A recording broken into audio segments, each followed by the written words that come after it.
Hey All guys. right. Hey Rocky. Hey, Chris.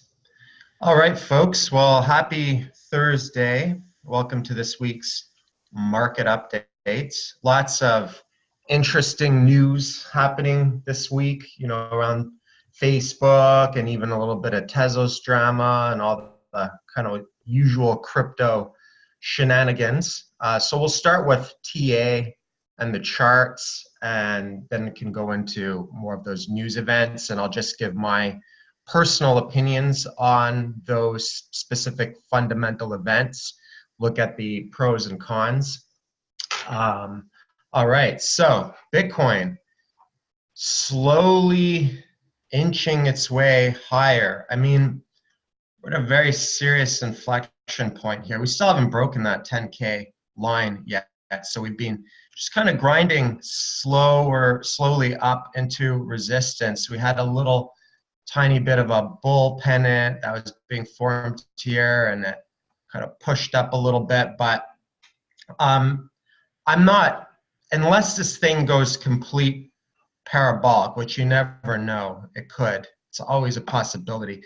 The lack of deeper pullbacks and the quick bounces on each pullback, there could always be that as a possibility. I mean, similar to a situation like this. Like when you look at the pullback over here, it was like 30%. I think this pullback over here was only 26%, and all the other ones were about 35 to 40% on each one of these corrections. And when you look at these corrections, every single one of these dips was kind of a bit of a bull flag, right? For example, like this, I call this the mother of all type of bull flags. It looked all scary and all that stuff, all the fundamental FUD happening with Bitcoin and the hard fork. And it was basically just a retracement correction and continuation. It just broke out of that, right?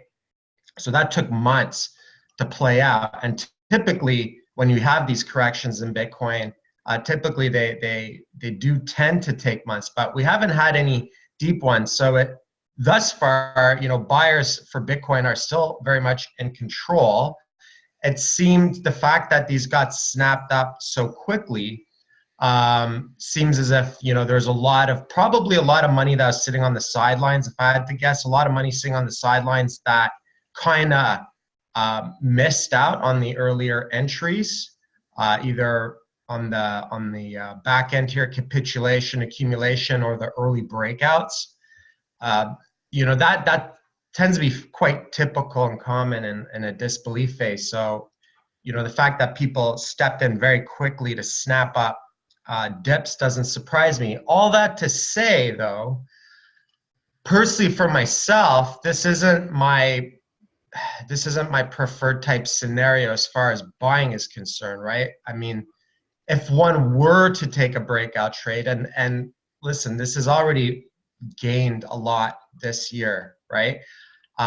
You got to look at one's risk to reward on a breakout trade. So obviously, if 10K broke out, there's not a ton of upside to the next point of resistance on that 10K mark, right? It could even like accelerate, shoot up to that point, and then have a faster crash. So if we did break that, that's probably more what I would anticipate.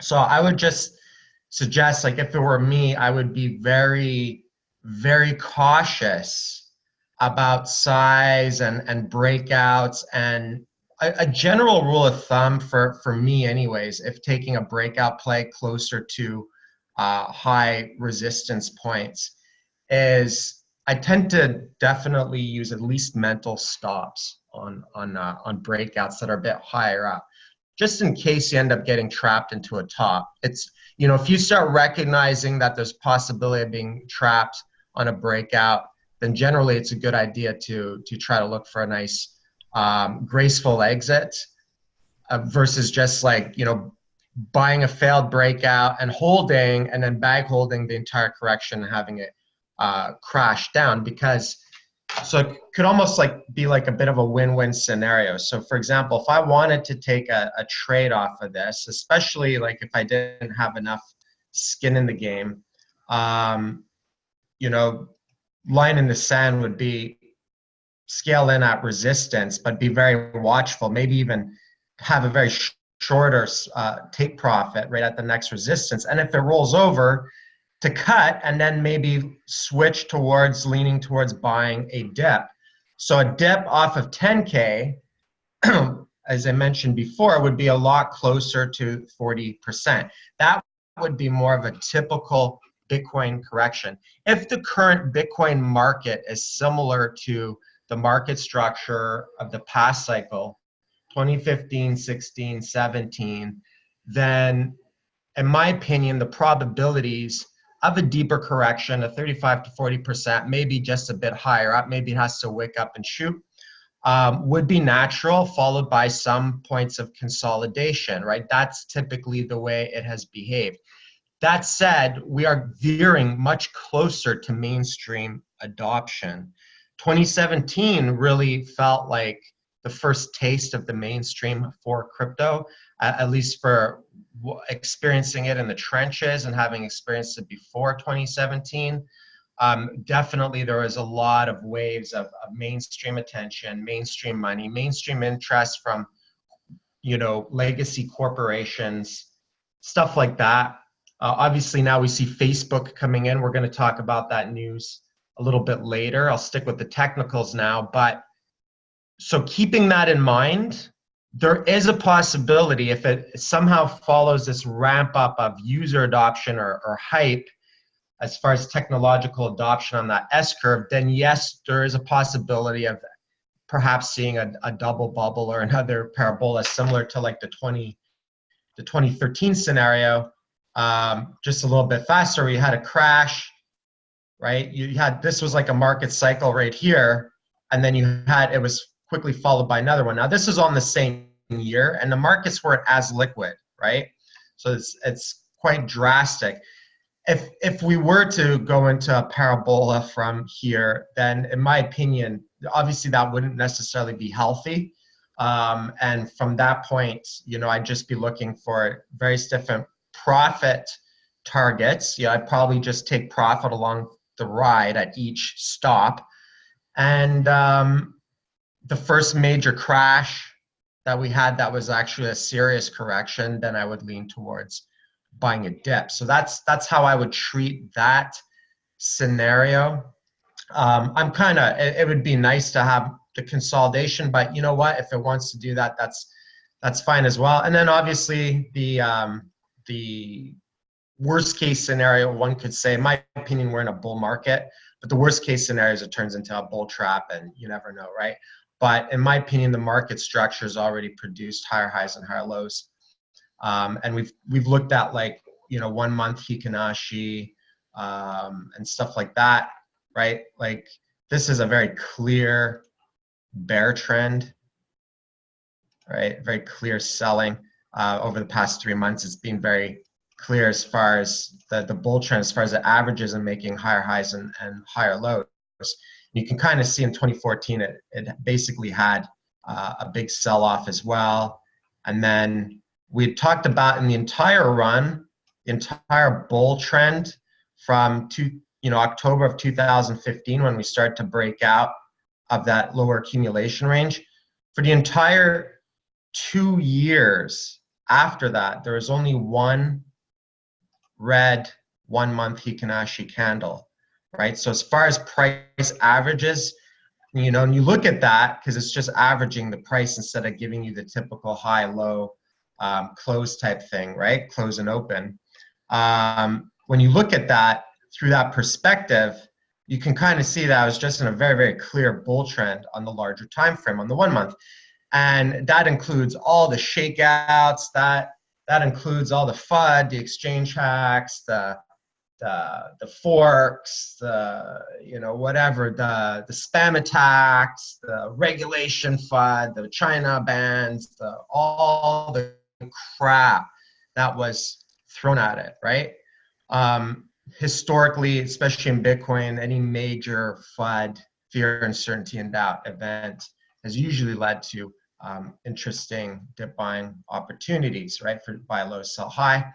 So So that's Bitcoin. I'll get back to the regular candles. So I'm very cautious. You know, I did, like everyone knows, I did take a little profit closer to the 8,500 area when we closed with that doji. That doji was invalidated because it just kind of popped a new high, right? So you had a doji, but then it was invalidated because it was followed the correction. We did have a correction, so the doji was correct.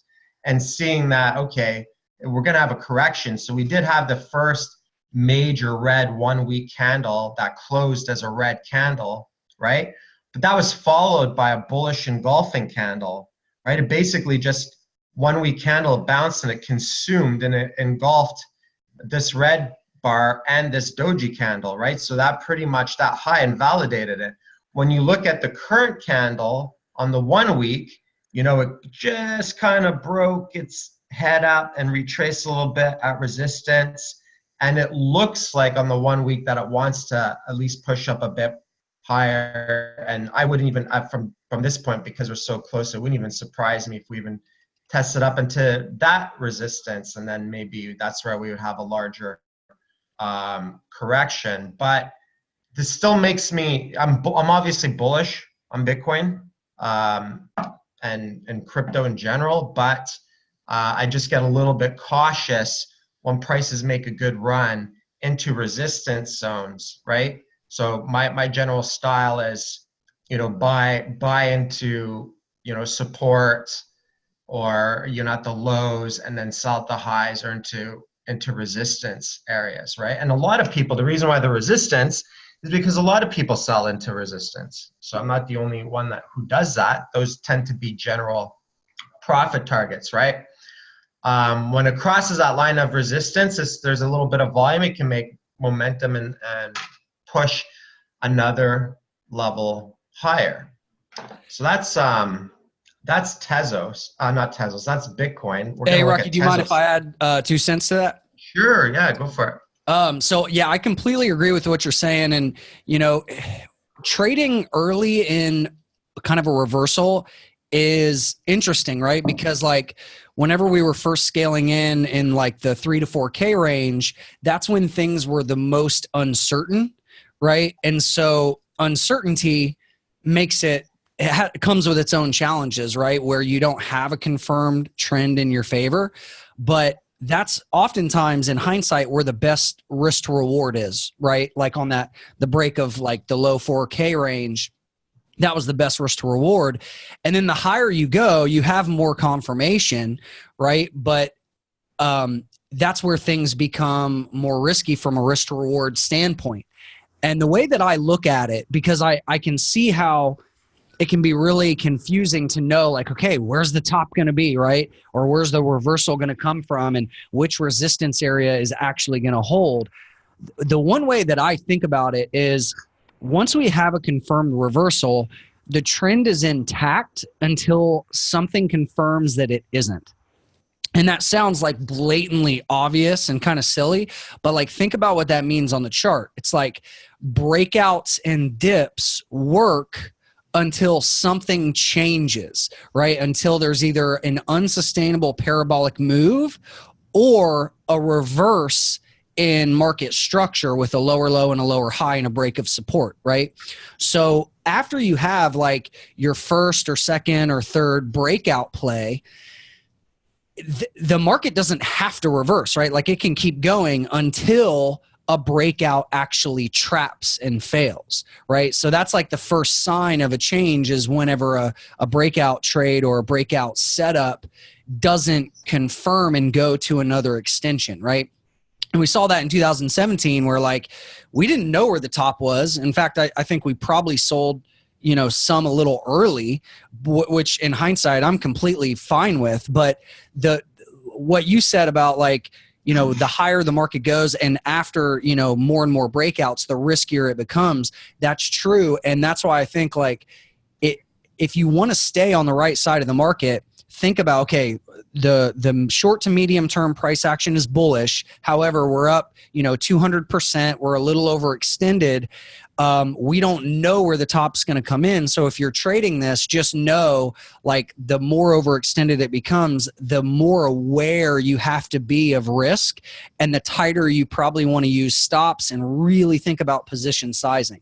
Right. So like for me, if I'm ever taking a breakout trade and I'm like, this could go, but it's also a little bit high and it's uncertain risk to reward, sometimes I'll take it, but I'll be very, very tight and very aggressive with risk management, which means tighter stops and tighter position sizing. So it's just a mindset of like, stick with the trend, but also be aware of the risk of a reversal. Absolutely. And another way to mitigate risk on those breakouts too is to just do the breakout trades on the spot markets versus leveraging using margin. Oh yeah, absolutely. So that's another way people can reduce their risk. Margin's not forgiving. When it punishes you, it will punish you. Right? Yeah, and that's the thing. I mean, they're really, I don't really see a reason to use margin unless you're like on an exchange where like margin is shorting, or you're, but if you're over leveraged, like sure, if you get lucky, you can make a lot of money, but like most people that misuse leverage and margin, same thing. Those are the ones that get crushed and have like account crippling losses, right? Because if you lose, say 50% of your trading capital, you have to make 100% just to get back to zero. That's why drawdowns are so dangerous, and that's why risk management is so important. Yeah, absolutely. I was just thinking about that today, how, there are a lot of gamblers, right? Mm-hmm. A lot of people who use the high leverage are actually just gambling, and they probably even have an addiction, right?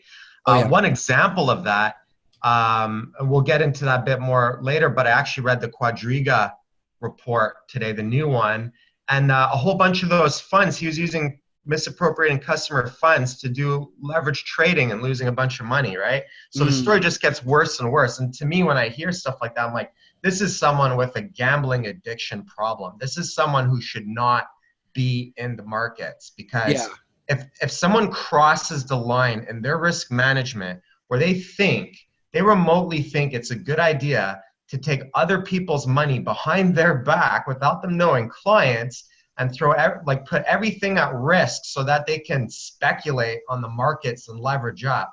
To me, that is like crossed the line into degeneracy, and someone like that should actually seek help, right? Oh yeah. Whereas a trader or a professional investor really, not only thinks about risk management, but is looking for consistency and longevity, right? They're not looking necessarily for like the quick fix or the fast swings. They're looking for consistency and longevity, and sometimes that requires patience, and sometimes that requires incremental progress, right? Just kind of like working out, right? It's like the difference between you can go shoot up a bunch of steroids. So like oftentimes leverage can be like you're trying to work out, but you're shooting up steroids to get a bigger muscles. Well, that's fine. You're going to get the bigger muscles, but there's going to be a cost to your health, right? Yeah. And it's not to say everyone who uses leverage or margin is a professional, because there's all kinds of professionals who use that. It's just to say that in crypto, there's a much higher percentage and degree of people that have crossed into the degenerate gambling component of that. Yeah, I think a lot of people that used to trade penny stocks have jumped on. I've noticed a big change in demographic from like kind of the early days of crypto, 2013 to 16 to, 2017 going forward. I'm like, man, this has changed. Like people are different. And, looking at like all the people on Twitter and social media and stuff, I'm like, this is very, resembles like the OTC penny stock markets like 10 years ago. Yeah, and I also read this other story. This other trader took he was I think a Chinese trader. He took 2,000 Bitcoins of other people's money, and then he leveraged it up like 100x, and thought it was a good idea to short it, right here. I guess he was expecting a correction or whatnot as well, right? Mm-hmm. And that's an example of, the market moving against you and maybe showing that it's going to go in a certain direction, but then not. And so that person didn't necessarily have good risk management on that. Again, like what's worse than leveraging other people's money, right? Or Oof. leveraging Yeah. debt, right? So that's those are, I just want to repeat that because I know that we have a lot of new students who have joined us recently because of the market's picking up and stuff. I just want to remind folks that just be very, very cautious if you're ever going to play that game, because it's definitely the number one thing I've seen people get wrecked on. Anyways, I digress a bit. And that's happened in pretty much every financial market. Like I think it was 2011 or 12, there was a big futures trading firm that did that and lost either tens or hundreds of millions of dollars of, it was like they were misappropriating and trading, customer funds and ended up losing it. And I think the CEO actually committed suicide. So it happens all the time in different markets, and especially a new market like crypto, like got to be extra careful. Yeah, it's the greed factor is really what it is, right? And even if you succeed and you're winning a bunch, that could also increase the greed factor. Yeah. Suddenly like you start to feel good and on top of the world. And I always kind of remind folks of this, but hubris comes before the fall, right? Like we've seen it in crypto on the mass psychology scale, like when people were extremely arrogant about crypto, Mm-hmm. right, and got punished for it, right? And also as traders, as individuals, right? If you can get a winning streak, and if you're too arrogant about it, then sometimes the markets have a way of Yeah, I remind myself, I'm like, sure, you're maybe one trade away from your biggest win ever, but you're also potentially one trade away from your biggest loss. So, that's why we put together the mental mastery course for you guys to be able to really, understand the mental side. So, absolutely. All right. So also what's been interesting in this, what was it? I looked back and I think it was on, what was it, March 27th or something. I kind of gave a snapshot of my overall portfolio. So just a quick update in relation to that. So obviously we've seen that Tezos went up and then had a bit of a crash in price. I had a balanced portfolio, so I did go heaviest in Tezos, but my second was Bitcoin. So some of the Bitcoin gains have offset that. And that's actually one of the reasons the reason I bring this up is one of the reasons why I always think in a crypto portfolio, it's generally best to have Bitcoin as either a number one or a number two position. It's usually been a number one position for me just because it dominates the markets. And this case, I wanted to go a little bit heavier on the passive income, proof of stake into a newer project type of thing, and try to squeeze out higher cycle percentage gains based on market cap growth and potential stuff like that. But Bitcoin was still my second position, sold two. So that gains, Zcash has gone up a bit from that point. I'm still down personally on Zcash, so I'm currently up on my Bitcoin, Tezos, the Holochain. Zcash I'm still down on. I did take some profit in, like locking in some hard profit in through here, some Holochain and some Bitcoin, like that went right into the bank. That can, that could be deployed at a later time if there's ever a need to catch a big debt. And another reason why I did that too was just to not only just to kind of lock in some gains on this nice run that we've had over the 2019, but to also recoup some of the funds that I had lost in Quadriga as well. So by doing that, it kind of helped balance things out a little bit more on that side. So just a bit of juggling and risk management. And I'm not really very keen on leaving my money on exchanges at this phase in the cycle. So if I do need to buy something, it takes like 4 days to cash out into my bank from Kraken. So at some point I may get to, get to buy something and see how long it takes to send money from my bank to Kraken. So that's just an update on that, just the overall portfolio. I think that the overall total portfolio growth thus far for this year is up about 83%, everything combined for the year. So, or since this point, since my last update on that. So I'll jump into Tezos. So there's a bit of FUD. I'm sure everyone's aware of the fear, uncertainty, and doubts around Tezos, right? And that's likely contributing more to this sell-off. So I marked up an area. Looks like it's kind of having a bit of a full retrace here. And this isn't the first time that this has happened on a project. I'm going to show you an example of a recent time. And the reason why I show this example is this is what I would look for as far as like a recovery on the BTC charts. So it popped up, broke out of the range, came up into the highs on the BTC chart, probably about 200%, and now it's kind of doing a full retrace. So you can see a bit of a head and shoulders, some selling in here, and a little bit of a bear channel here. And I wouldn't be surprised if this actually tags down into this lower area before finding some support. This kind of reminds me a lot of when I was trading ETC back in the day. When I was trading and accumulating ETC, it had done something very similar. So kind of had the sell-off, bit of a bear channel type sell-off. Then finally it bounced and looked like it was on the BTC charts. It looked like it was starting to come to life, right? You can kind of, let's just zoom in here a little bit. Make this a bit bigger, right?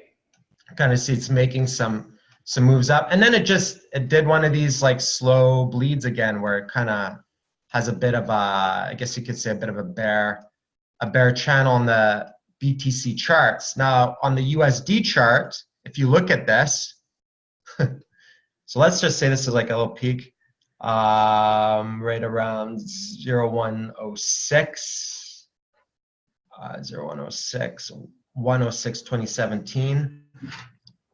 And if I were to look at 106, 2017, right, it's right around here. So you can see that even though it did a full retrace on the BTC charts, it kind of just chopped around and then held up a bit on the USD charts, but it wasn't pretty. And it was only when it found support on the BTC charts, Bitcoin did its typical thing, start to go up, altcoins start to bleed against it, then it chilled, and then altcoins started to go nuts. And so kind of just what I would look for, if it were to do something similar, what I would look for is, see if it could break out of the previous all-time high, because we've currently established a bit of a range. Wait, where to go on? Right, on the BTC charts, we've established a bit of a range, and it kind of, this is a large range, right? Several 100% up, and probably like 60 to 70% down. So this kind of looks like a large, crazy range. But the reason why you can have large ranges in crypto, I'll show you another example of another early accumulator from back 2016. The reason why I'm showing these like early accumulator type scenarios in 2015, 2016 is because at least for myself, with certain projects and coins that I was in, I've kind of been through a lot of chop and a lot of range and a lot of ups and downs before certain markets actually really took off, right? Obviously, there's no guarantees, but Strat was a very good example, and that's kind of doing a full retrace all the way back down. But you can see this range here all the way down here, right? It looks like nothing, right? But when you zoom in, it's actually quite a massive range. So, over a 10x on the upside. And as far as the crash from that 10x point, we're looking at a 68, almost like a 70% crash. So that looks massive. And I remember at the time, this all seemed like a big deal until we went into 2017 and went into that kind of that alt season we had. And then suddenly this entire lower range, it was kind of slowly making higher lows, but this entire lower range, there was a breakout, and then the markets, the scale of the markets just increased much, much larger. And the thing with crypto is, like, usually when it does something like this, expect it to crash, like a crash and do a full retrace generally, right? Were you trading in and out of strat during that time? Yeah. My first strat was like at 5 cents. And, I kind of just took profit along the way. In hindsight, anything I sold down here was definitely selling too soon. But, if you make like a 5x on something or 10x, you're feeling pretty good, right? Until, it starts to do this. So I didn't sell the top of this. This was an example of a market that I had sold much too soon before it went kind of parabolic. There's some markets where I caught the parabola. This is one that I don't know how much it went up dollar wise, but it was like over 10,000% or something in a year. So it kind of surpassed my expectations at the time. So that's the thing with trading, right? It's never necessarily going to be perfect and clean. Sometimes it is, and it's really nice when that happens. But those are I guess you can call those, picture moments. Take a picture and hang it up on your wall or something, because they don't happen all the time, right? A lot of times, trading and investing can actually be messy, and sometimes what I call it, when you're in a nice bull season like that, or if the markets shoot up really nuts, I say can be messy yet profitable, right? Perfect would have been selling into the parabola, but hindsight's 2020, right? When you're on the bleeding edge, like right now, we're on the bleeding edge of a market like this. So that's just one example that I wanted to show of a possible retrace. So one thing I would look for on something like XTZ, and I'm going to get into the news on that, my opinions on that when we get to the fundamental kind of news section of this, just to separate it out. But it wouldn't surprise me if it bounced down here, came down and did a double bottom, maybe chopped around. So the first step I would look for would be like a break of the immediate bear channel, right? Just like what we had here, you had the initial sign of a reversal is the break from the immediate sell-off. If you want a bit of a clear picture on that, you can even do the Hikinashi, which will just give you the averages, and you can see that as soon as it kind of broke the descending trend line and popped green a little bit, then it started to go range bound, and then it was right here that it kind of just ramped up. So that would be a sign of a next reversal, right? Would be a break of this and this going green, and that could mean it could chop around or it could go up higher. Obviously, the worst case, bear case scenario is it breaks down support. All coins have done this as well. Would you scale into the trade? Not me. I have probably more than enough XTZ to last me quite some time.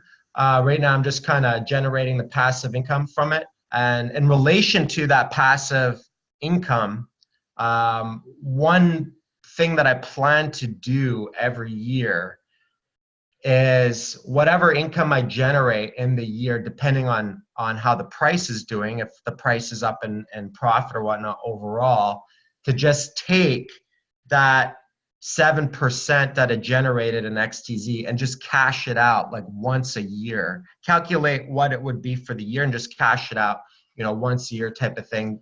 Just kind of, one could compound it. That would be like an aggressive, like it does compound every day anyways, but one could compound year after year. But to me, a good risk management play on something like proof of stake would be to take a little bit off the table every year as the prices go up. If the prices go up, obviously there's never any guarantees. So that's Tezos, and I'm just kind of sitting on my hands. I'll go into the news on that in a bit. I think Holo Chain just kind of, actually Zcash has been going up a little bit. So this is interesting. So I think last week, was it last week? I can't remember. Was it last week or the week before? I was looking at various markets and I said, okay, well, if there was a market that I would want to get into, I would hunt for something that's liquid, newish, and on the lower end of the spectrum. You can see that Zcash is kind of been lagging behind and underperforming many of the other crypto markets. I think it even might be catching up to Bitcoin now. But last week it was even lower, so it's underperforming. But you can kind of see it's just slowly making a lot of the same type of movements that we saw in other markets, where it starts to move up slight higher lows, shakeouts and breakouts, right? That's what I call the early kind of phase. If you're starting to break out, is you get a lot of shakeouts and breakouts, right? Oftentimes in the early phases, those shakeouts tend to be nice bounces, and that's what produces the higher lows. You wouldn't have those higher lows if you didn't have the shakeouts. If it just crashed and completely dumped into oblivion, then that wouldn't be a shakeout. That would just be a a further bleed into oblivion. On the BTC chart, still on the very low end of the spectrum on the BTC chart. Now, something to remember is that they're halvings in 2020 with Bitcoin. So I imagine it's going to catch a little bit of hype, similar to what we saw with Litecoin this year. So we're approaching into the halving. So this is at new lows. If we zoom out, or zoom in, I should say, you can kind of see what I'm talking about, where you have a sell-off. You know, there's like this clear channel that's selling off, and then it breaks that channel. This is, to me, like a hybrid between a dip buy and a breakout. Is the diagonal. You can see it changed, then it retraced, popped a higher low, higher high, higher low, just at least on the smaller time frame. But you can't necessarily look at it and say, okay, well, this is in a clear bull trend just yet. It looks like it's kind of shifting directions. Generally, like what I've noticed when you have the trend shifts is, you know, the market goes in a very clear direction when it's in a bear trend, right? It's going down, and it's basically just going down to the right. It's basically, let me just show you. It's like a lot of red, predominance of red, lower highs, lower highs, lower highs, downs and lower highs, predominance of red. Right? Sell off, sell off, sell off, lower high, more red, right? Lower low, it's just selling off, selling off. And then boom, all of a sudden, it looks like it starts to shift directions a bit. Suddenly, like you've got the soft lower high, lower high, lower high, slow bleed, slow bleed, slow bleed. And all of a sudden, the colors start to shift and you get green, and you can look at this and say, okay, well, this could be a lower high too. So if this were a lower high, then what this would do is it would crash and it would continue to bleed out.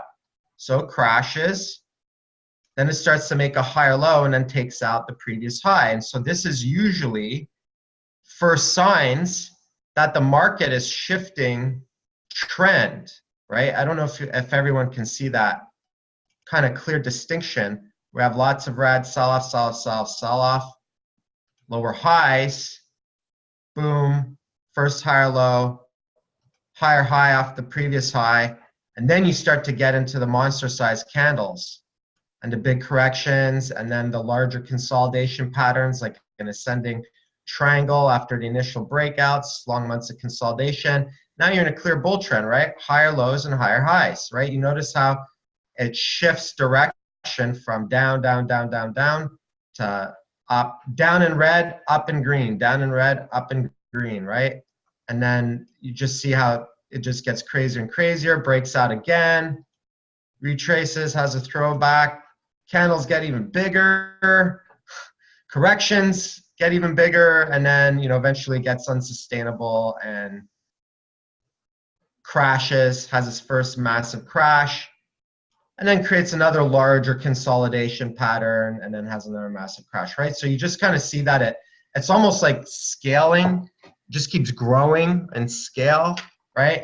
Until it goes into its like full retrace bleed, its parabola, right? And sometimes you can think that it's done that, and then that's just consolidation for another push up, right? So it all depends on how things hold up. You can see that this area was holding up, whereas this area just start to bleed down, right? And then if we were to look at all of that action on the Hikinashi, right?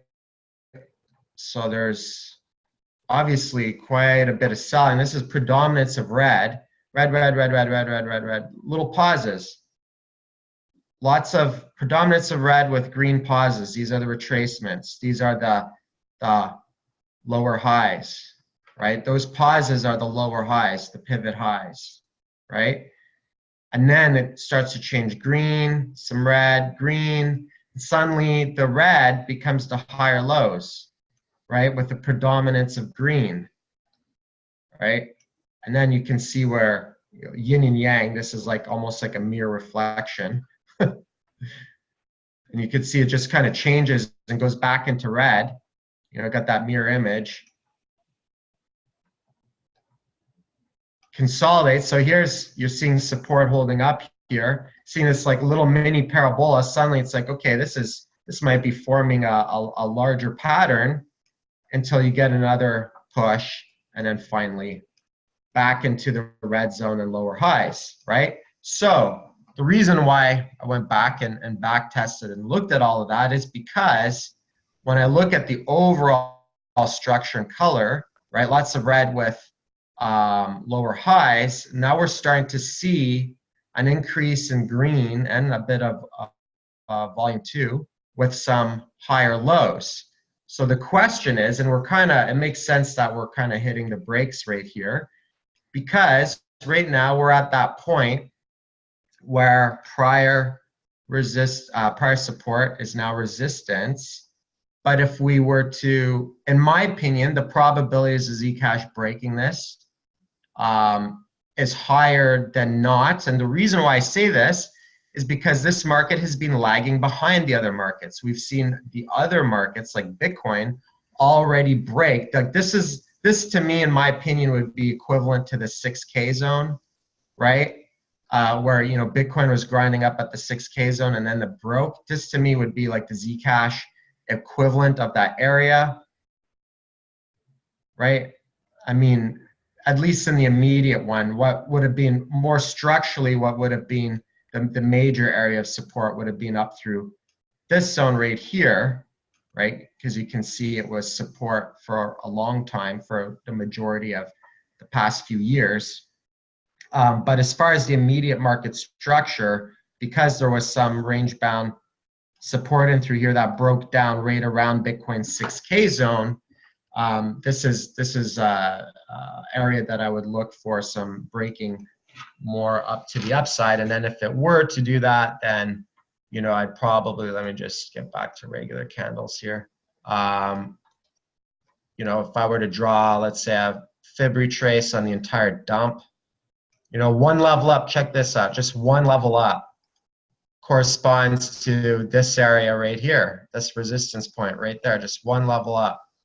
So from this breakout point here, if it were to break out, if the candle sizes were to get bigger, then that would be a straight double to hit the first fib level on the larger retracement. So it hasn't even retraced up a double, you know, one fib level yet, right? So that's Zcash. That's my thoughts on Zcash.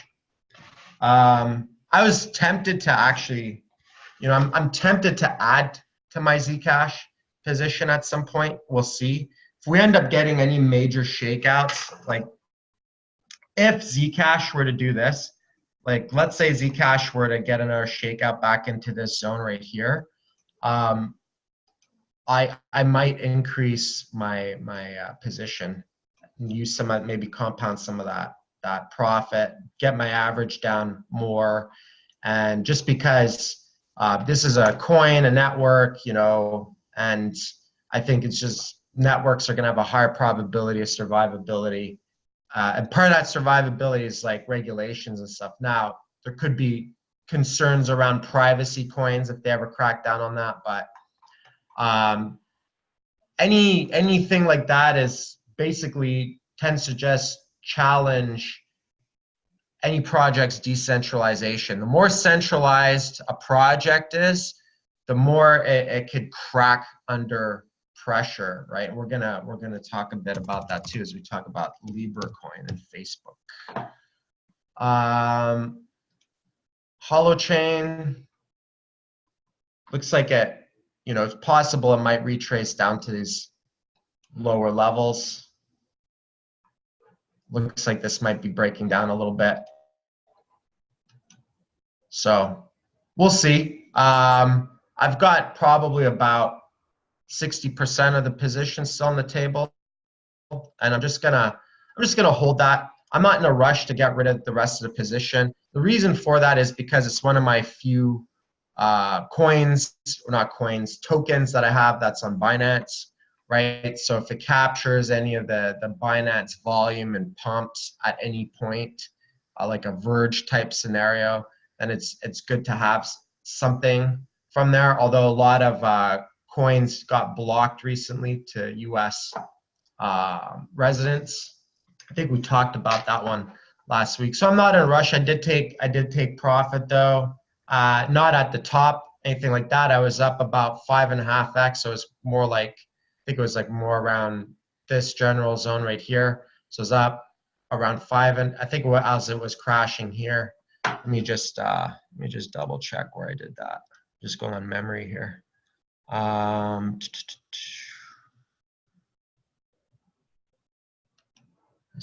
think I sent that as a trailer. 6.3, where is that? All right, right around this area. Right around there. So took some profit there.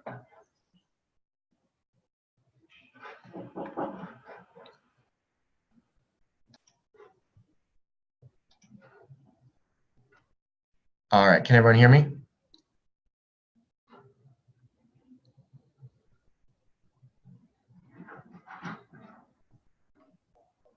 All right. So that's Holochain. I'm going to jump into some of that news because I want to talk about that. So we're going to start with Facebook's Libra. Everyone hear about this news?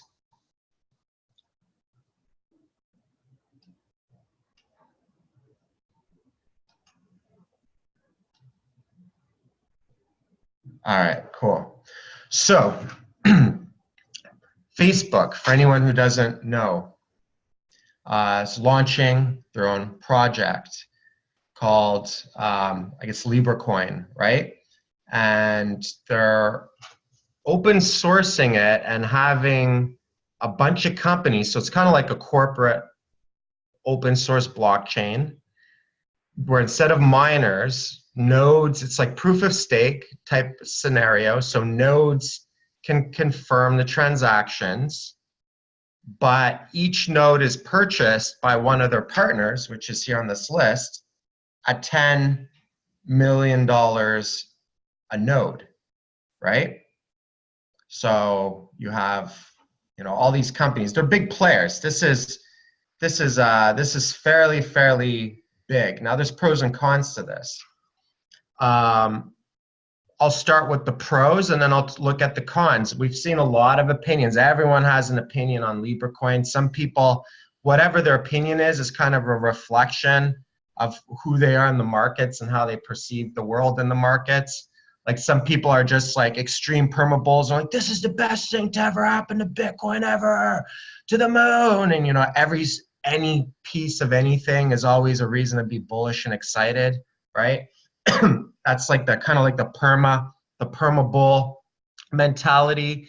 Then you've got kind of more the pessimistic perma bear mentality, which is like, this is gonna kill Bitcoin. It's it's going to be bigger than Bitcoin and Bitcoin won't have a use case and all this crap. Like you see that in a lot in the mainstream. Like we saw a lot of mainstream articles talking about that, which I think is just kind of a garbage opinion because they have different intents and serve different niches, right?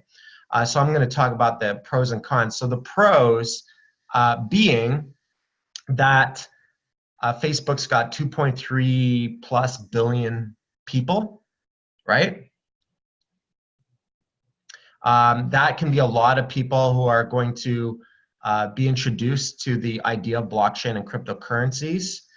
It'll be very easy for those people to kind of onboard onto it. And it's probably going to generate a crap ton of media attention in 2020, right around the Bitcoin halving, around blockchain and crypto to their 2+ billion people in the world, right? Now, so that's the hype factor. So this has a strong hype factor leading into 2020.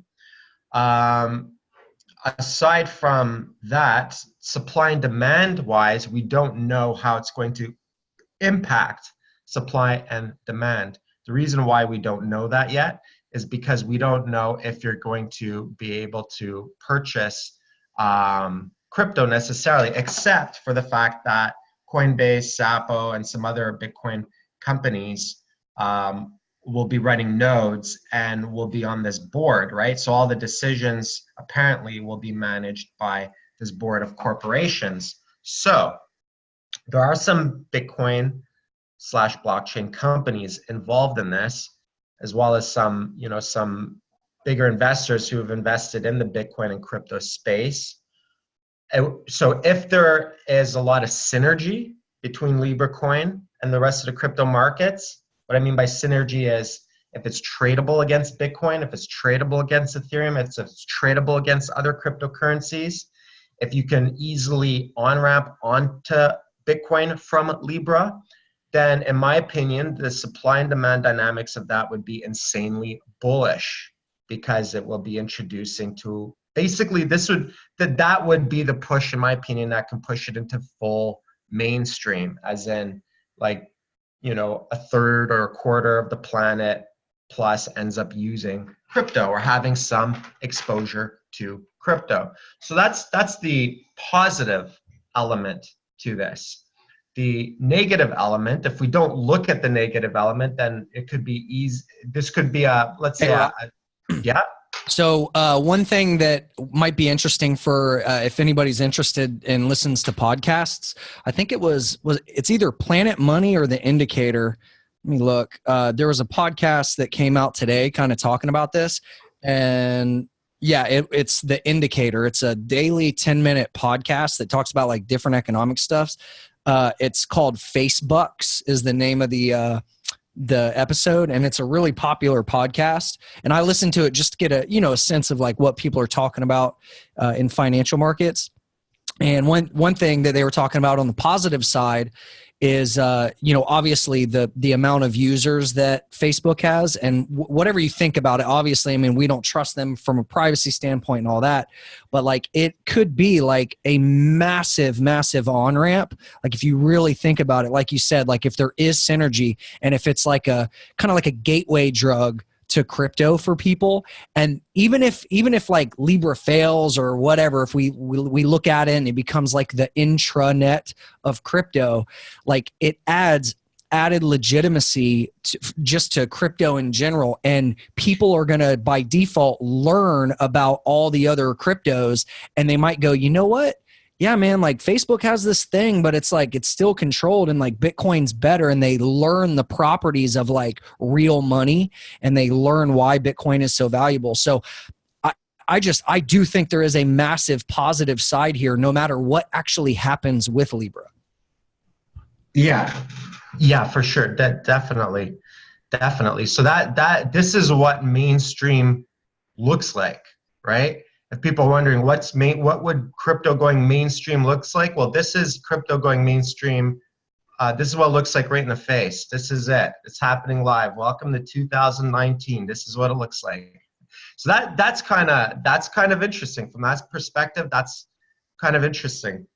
Now, if I want to look at the risks involved in this, if I want to look at the possible dark side, maybe this turns into like a Trojan horse where, let's say, Facebook comes along, they succeed in launching their project, they take a huge chunk of the market share, and then they lobby regulators to make decentralized cryptocurrencies illegal or something like that. That to me would be like the darkest scenario.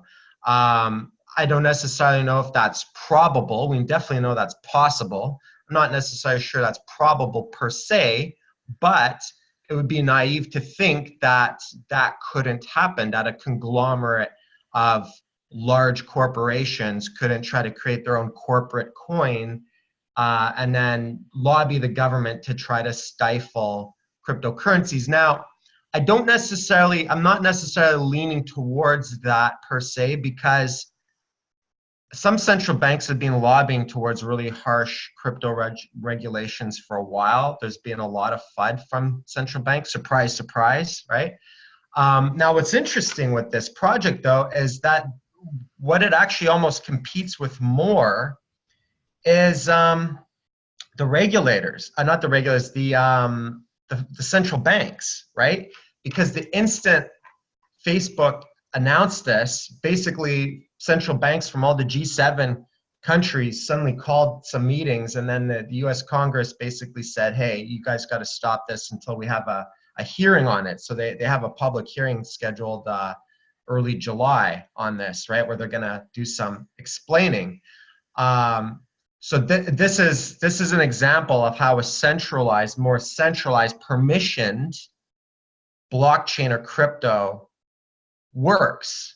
The fact that, they can just make a phone call to a company and say, whoa, easy on development there until we have a hearing, we're going to call you in.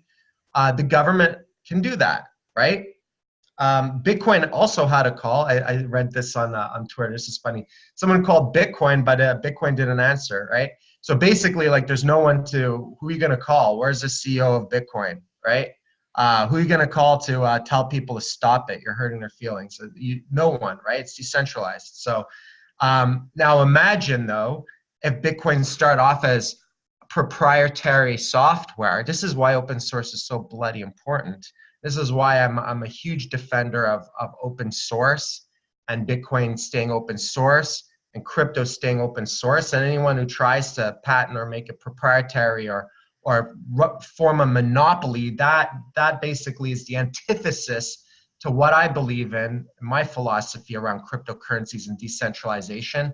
The whole point of decentralization is to decentralize power and to basically spread power into the hands of individuals based on a meritocracy, right? Obviously, individuals have to exercise that power. They have to become knowledgeable. They have to know how to secure their stuff, all that kind of stuff, right?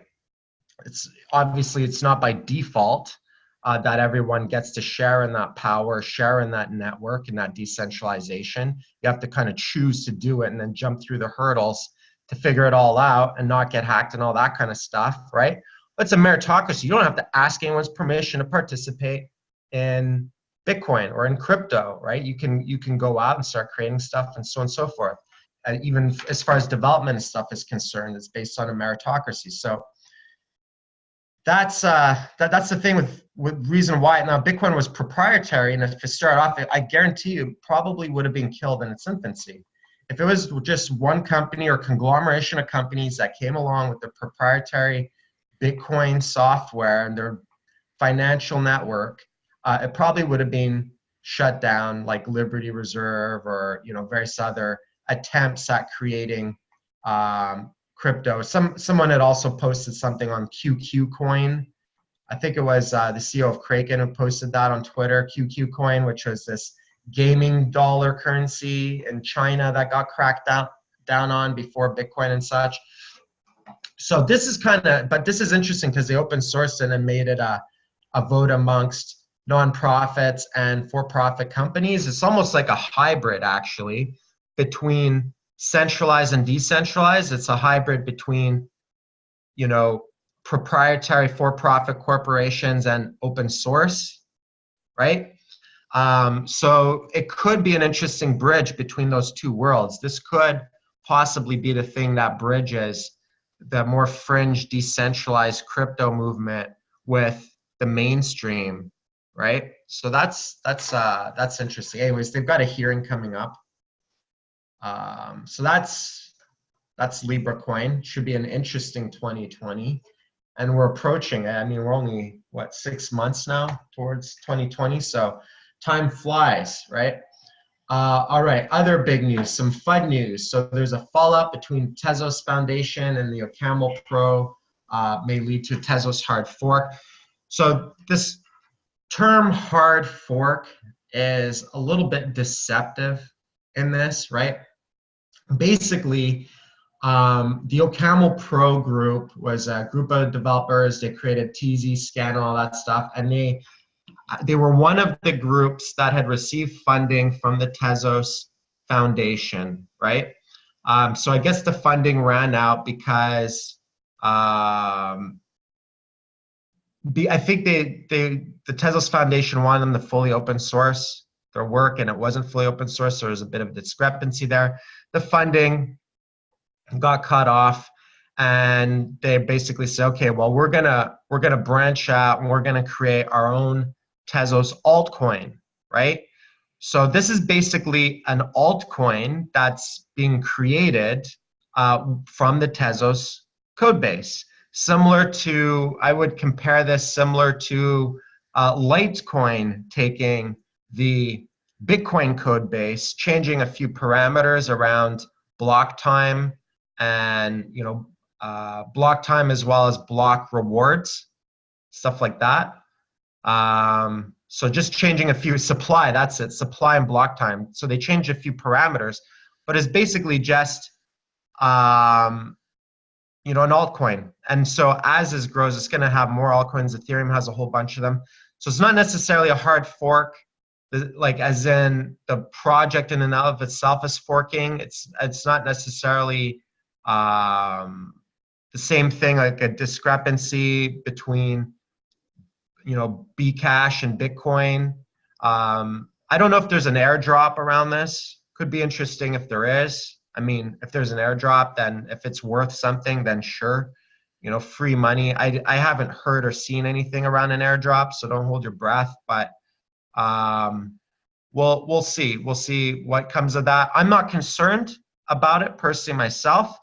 There's some market FUD around it. Of course, people have been selling. People have been scared.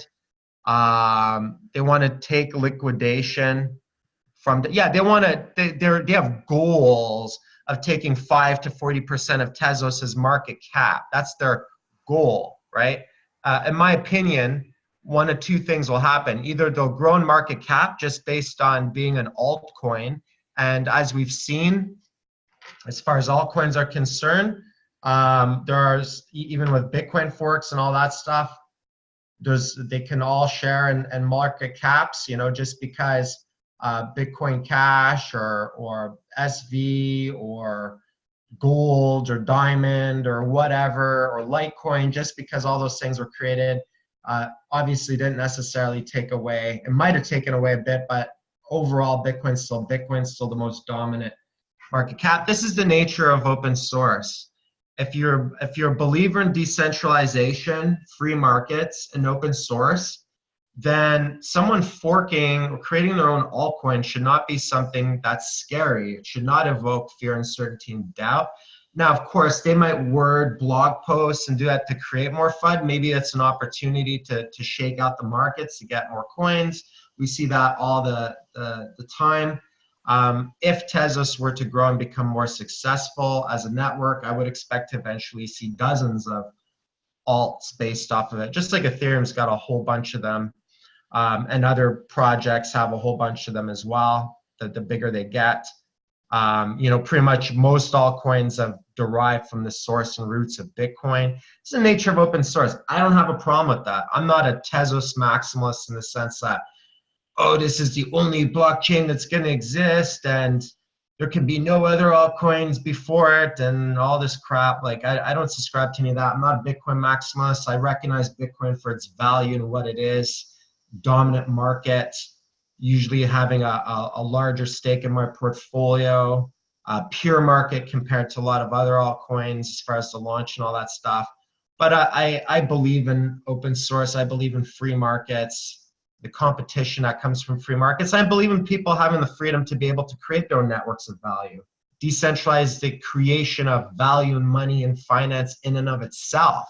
That's what altcoins in the open source movement represents. So this is all fine to me. I'm not concerned, but there's a lot of FUD around it. And of course, with that FUD, people get anxious and angry when the prices go down and stuff. So that's just crypto. That's the nature of the beast.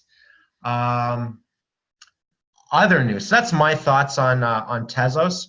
Be interesting to see that fork. If it was a fork, as in not necessarily a network hard forking, but they build their altcoin based off of the coin holders and the blockchain history of the Tezos network, then there would be an airdrop. If they just take the code and just do their own ICO and their own launch, it sounds like they want to raise some funds or whatnot as well, then I don't necessarily know there would be an airdrop with that. So we'll see. If it turns out there was an airdrop, then suddenly it could be appealing for people to scoop some up for the airdrop.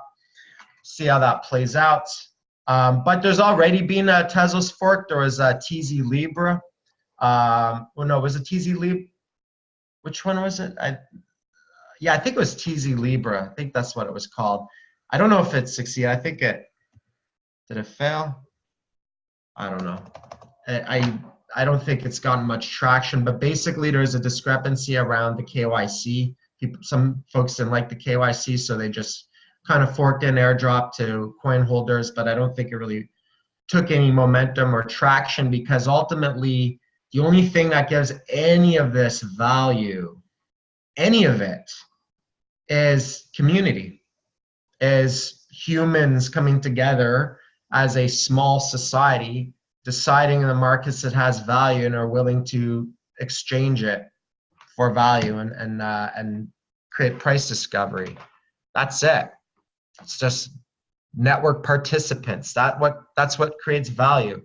If there's only one person who participated on the network, then that network has no value, because that person can't trade those coins with anybody. There's no one to trade with. There's no one who wants that coins.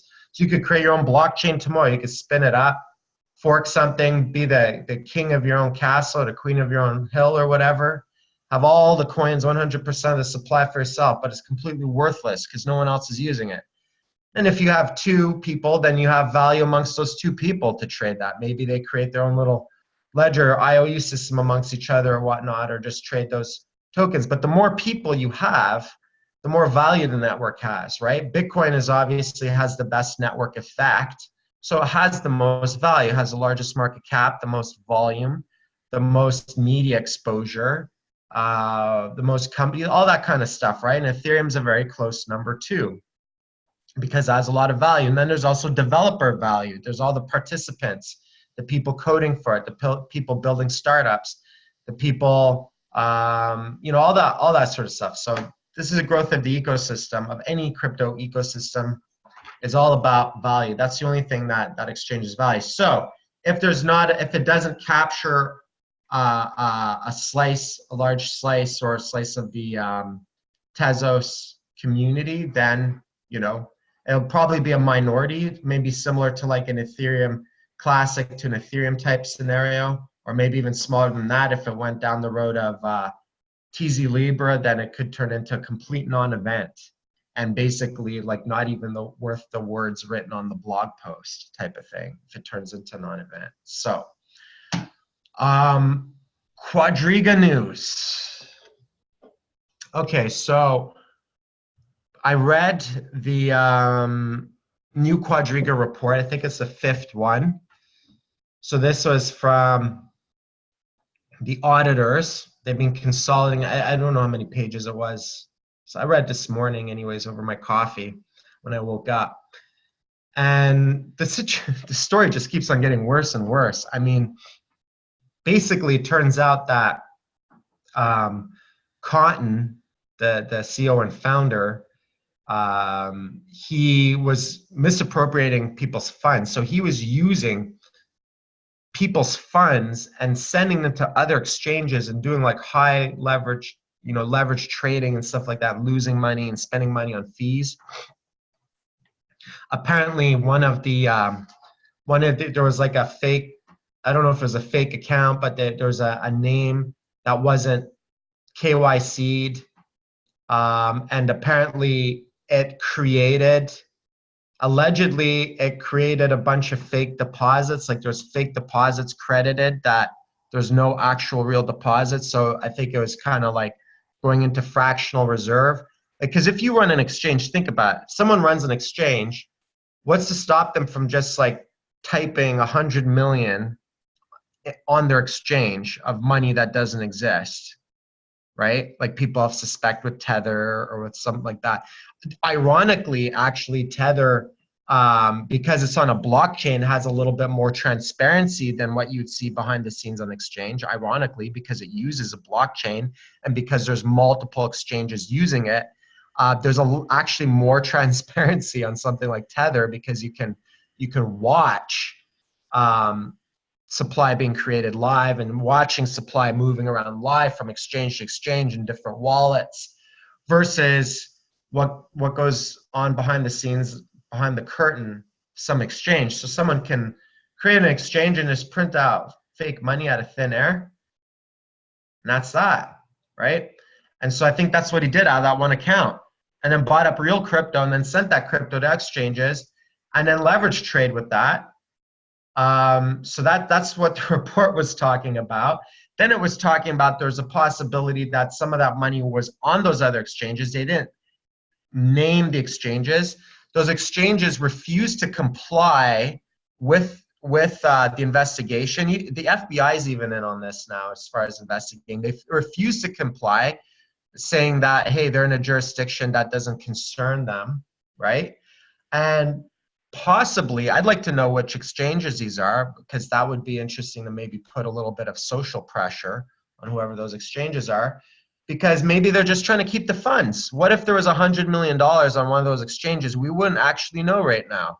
And if no one investigates and no one accesses that money from that account, then guess who gets to keep all that money, right? That whatever those exchanges are, we don't know who they are, but those exchanges. So obviously it's probably not an American exchange. It's not like probably not Kraken or whatnot that didn't comply. I know he did have an account with Kraken, Kraken or whatnot. Jesse seemed quite compliant or reasonable. I think even put up a bounty of 100,000 for people to further investigate. They're in the U.S. The FBI. Cooperative, that's right. That's the word I was looking for. They're in the U.S. If the FBI wanted to look at their files, they're going to look at their files. There's probably not a damn thing they can do about that, right? But if they're in some offshore, gray jurisdiction somewhere, one of those exchanges, then like we don't know, right? It's much, much harder to find that information out. So anyways, the story, this is crypto, huh? The story just keeps on getting more and more interesting.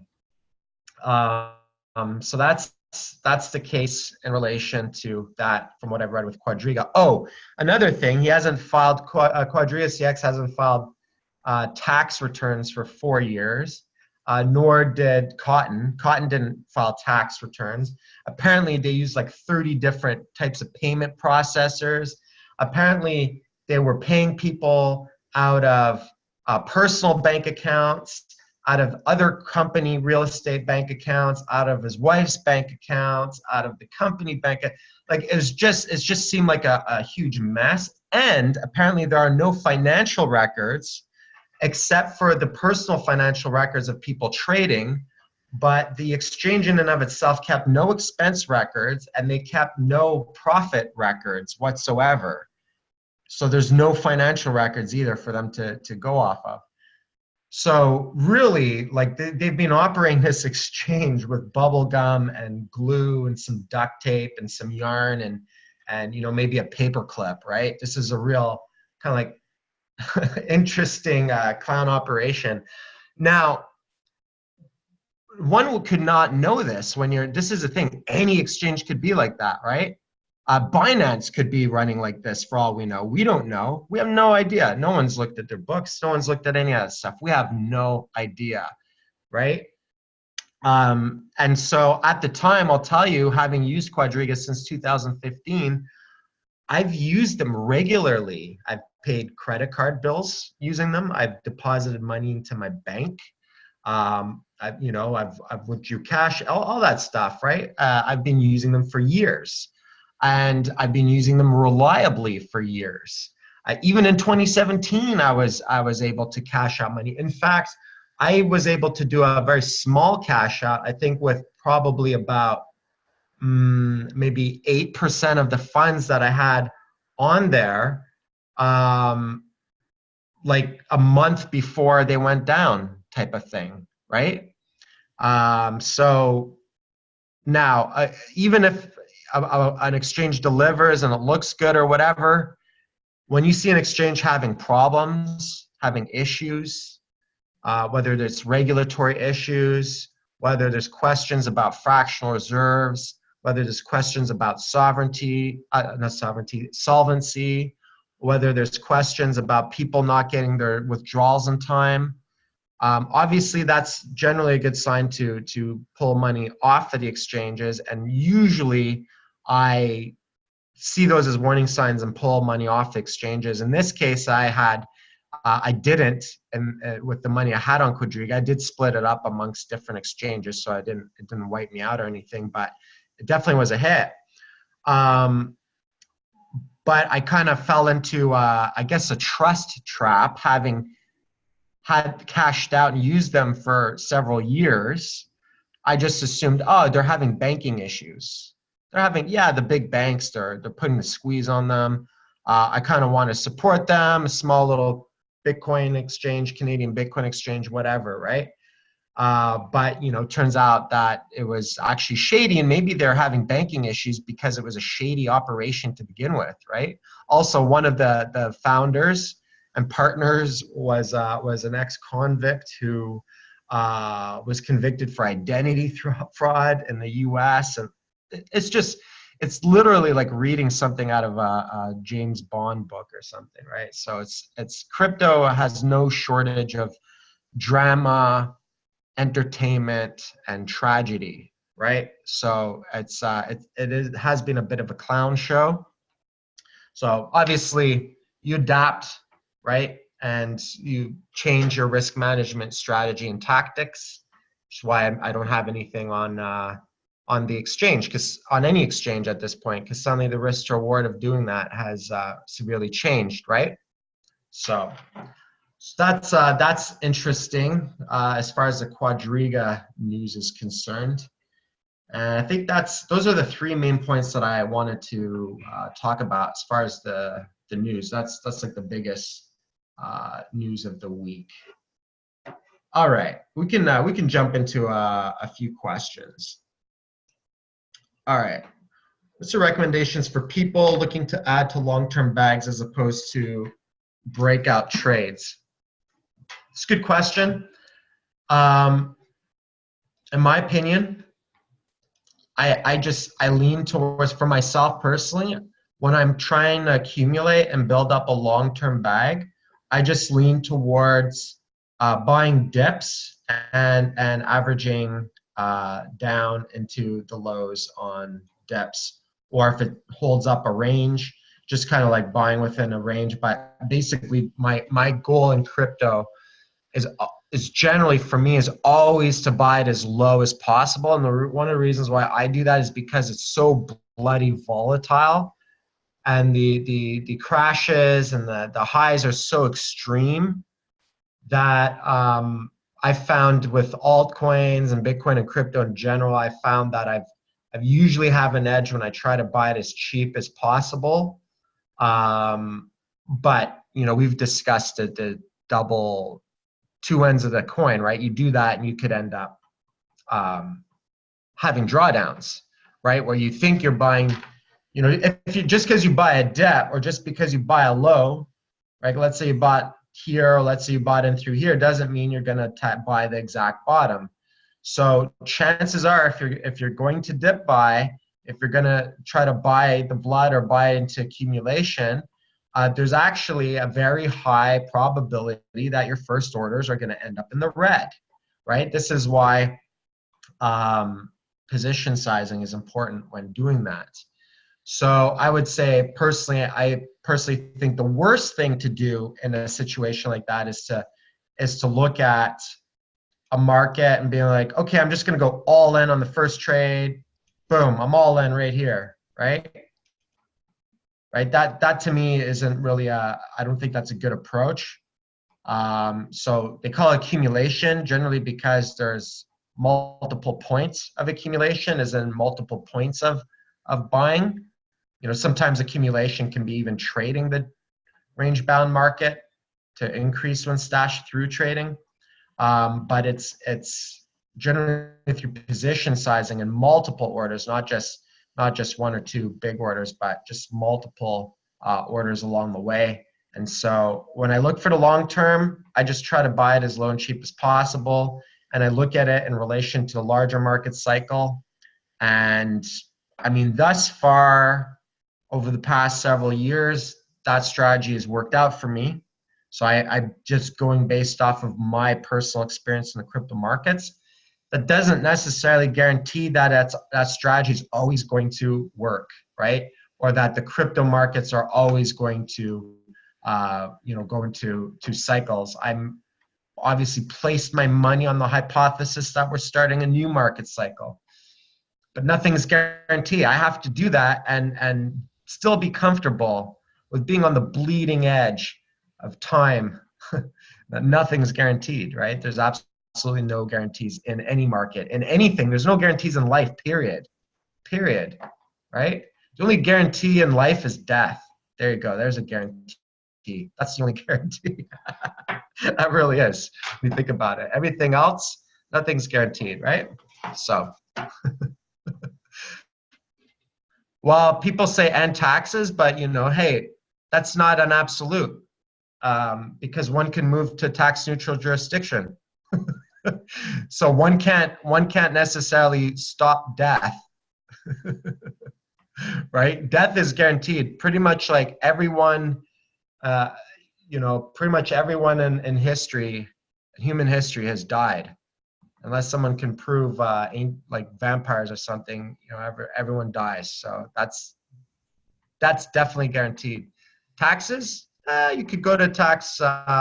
You get tax rebates. You can go to tax neutral jurisdiction. That's not necessarily guaranteed. It's all based on jurisdictional laws. All right. Do you know something about ART or NXT? I do. So NXT is an old school project that's been around since 2014. Then they had an airdrop for Ardor, and I think they kind of created a new chain. This is kind of like, I almost would treat this like a Dogecoin type scenario, right? I mean, this is, to me, there's different types of altcoins in crypto. Even though there's tends to be lots of correlation across the board and stuff, some have very quick, market movements, like this parabolic spike here. It didn't last very long. This was a lot less sustainable. This probably all happened within a week or so. So this is even less sustainable. This is all around the Ardor airdrop. I think this is the Ardor airdrop right here.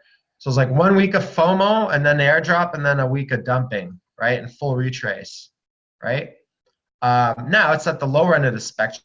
It did kind of, on the BTC chart, this did kind of break lower than support. So there's no, on the BTC chart, there's no sign of reversal here yet, but could be an area of interest because it's on the lower end of the spectrum. So we can see it's so drastic, but one can pay for a little bit of confirmation. So like right now, if you had this, so you see this is a U right here, right? So it bleeds out, and then the U part, which one could call the accumulation part, is where it flatlines, and then you have it curving with the higher lows and higher highs, right? So we have one side of the U, we might have one half of the U, but we haven't produced the other half yet. If we do produce another U on this, if it does randomly pump, I don't know if it will unless they do some other airdrops. I personally think this airdrop was a little bit on the sketchy side, right? The whole thing kind of reeked of a pump and dump to me, right? But that's crypto. That's the nature of these crazy markets. Ardor, I think, so it had its, wait a minute, let me just see. When was the Ardor airdrop off of? So Ardor opened up.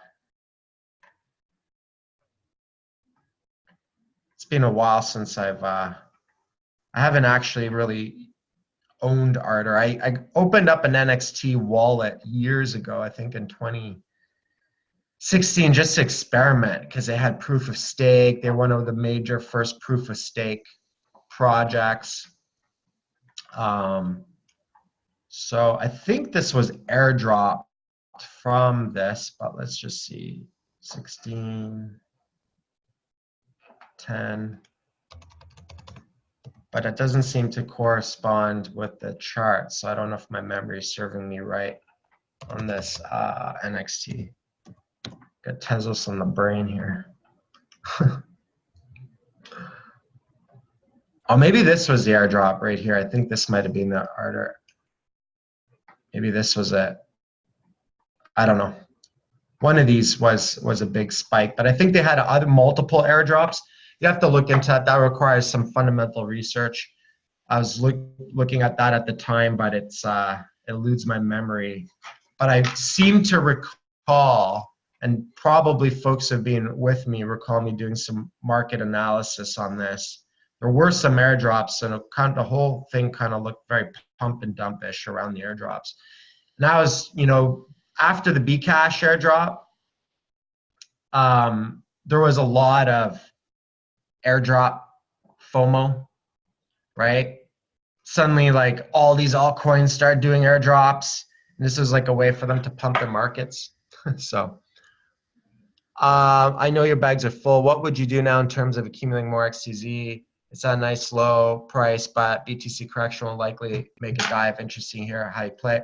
Yeah, so I would probably just buy some at support. I just stack some bids at support if I want to buy some. That would be the simplest. So if I was going to use some Bitcoin to buy, I would stack some bids in through this zone, right? See how it, or one could wait in case it breaks down. Maybe I would have like some first bid there and then wait to see if it kind of bounces and if it can chop around a little bit and if it does range bounds or higher lows or anything like that, right? Then there's opportunity to add if it were to show those signs. If one buys there and it drops lower, then one position sizing would be key on something like that. On the USD charts, I think, let me just see. I think $1 is a nice round number. So if I was trying to buy it on the USD chart, I'd probably do my first orders around $1.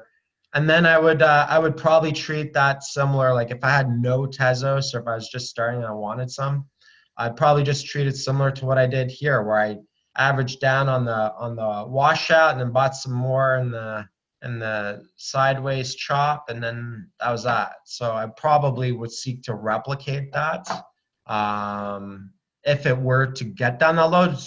And if it doesn't, and if it holds up and it doesn't go down that low, then I would be looking for maybe smaller breakouts on the lower end of the spectrum. Maybe this would be a nice little lower point of resistance here, something like that, just kind of breaking out of lower ranges. Put down a 1 week. So bleed out, you know, maybe if this turned green on the 1 week or start to shift, then I'd buy some. So that's kind of the way I would treat it. But to me, it's not that complicated. Just try to buy. I buy low and sell high, right? So let's see. I'm just gonna pull up a chart from Ninjutsu on this. Yeah, so he's got a couple of areas. I would even, you know, mark one up at the dollar area. You know, sometimes when the market looks like it's kind of on the edge, I just stack my orders lower generally than where it is. And then if it never makes it that low, then I just aim towards more breakout setups.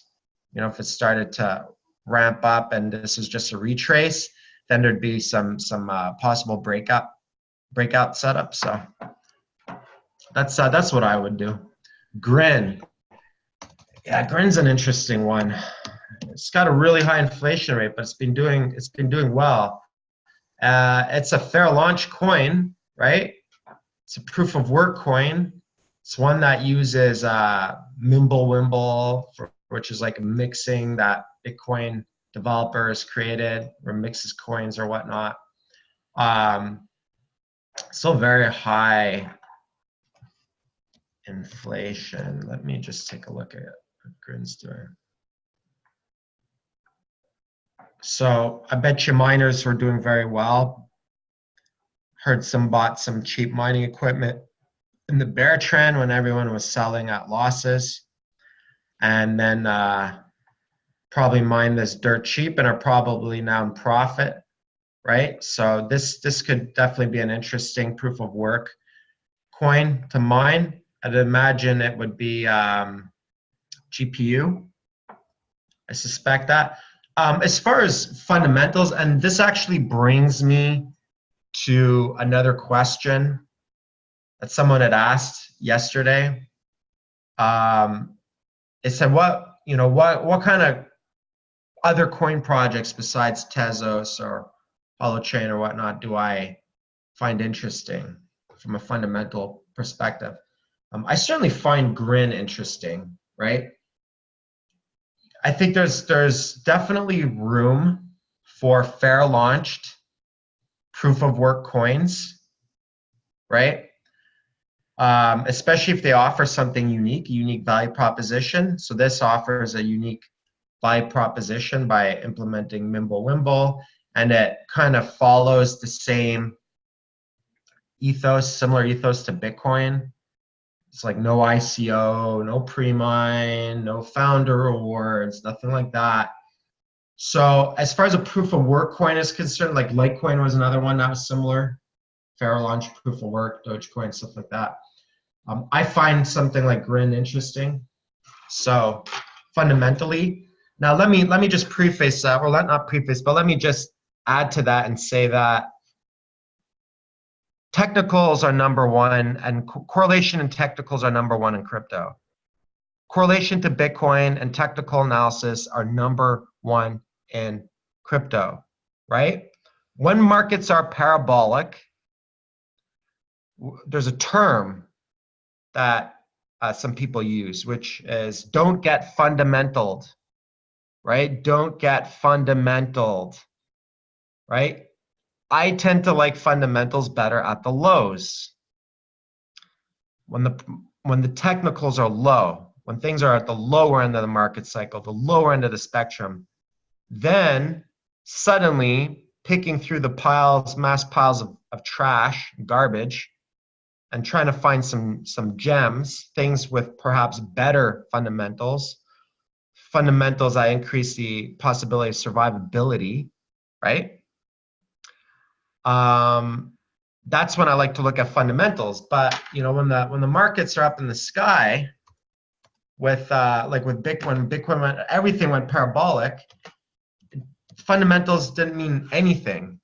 Like there was not a single altcoin that stood up against the bear trend because of fundamentals. Even Binance coin, BNB, which produced well, based off of its fundamentals, still bled out a ton in the bear trend. It just recouped and made a crap ton of money afterwards, after it reversed, and it reversed faster than other coins. So that was a bit of a fundamental play because there has been a burning that's come from profits generated from Binance as a large exchange, large volume, right?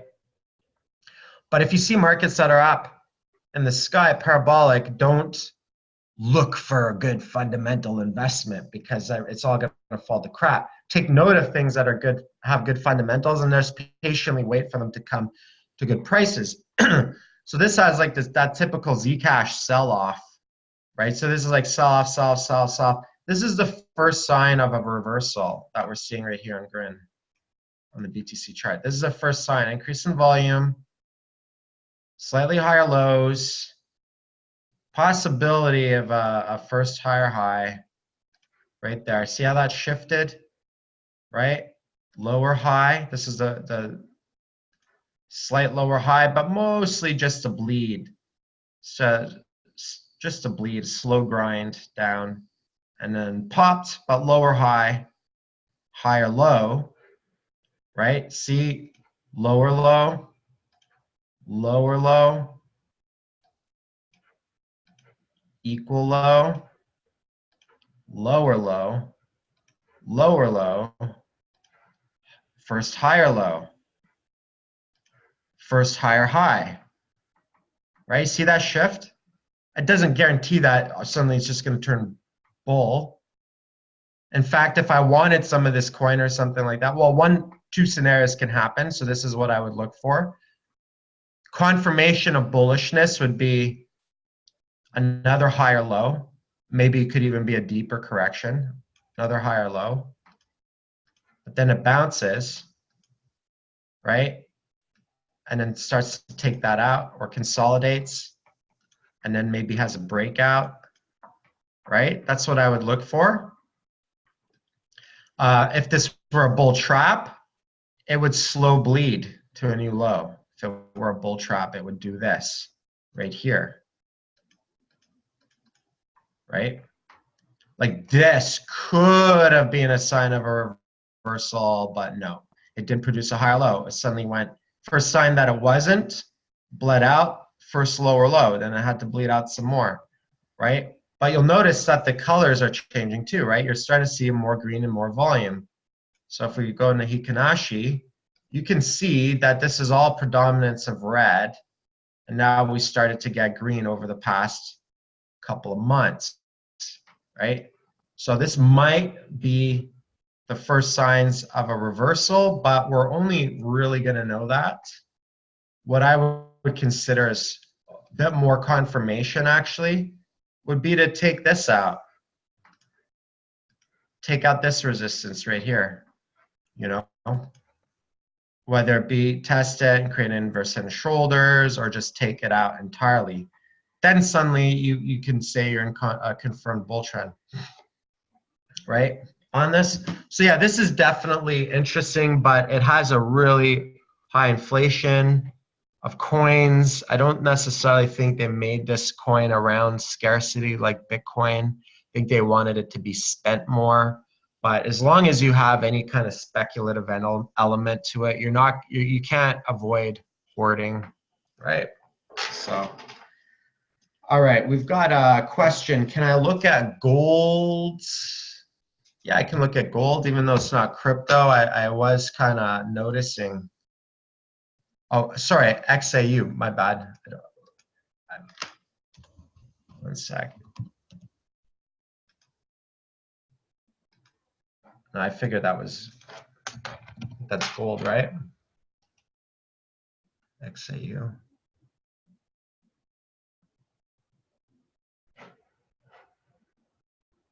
Ooh, breakout. I was looking at this ascending triangle.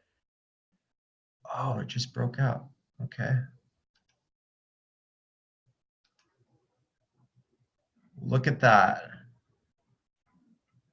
Gold is breaking out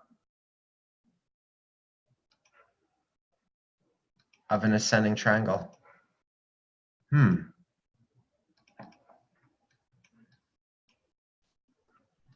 That's interesting. This is multi-year. You want to talk about consolidation? This has been going on since 2013, this range. Higher lows, squeezing into resistance.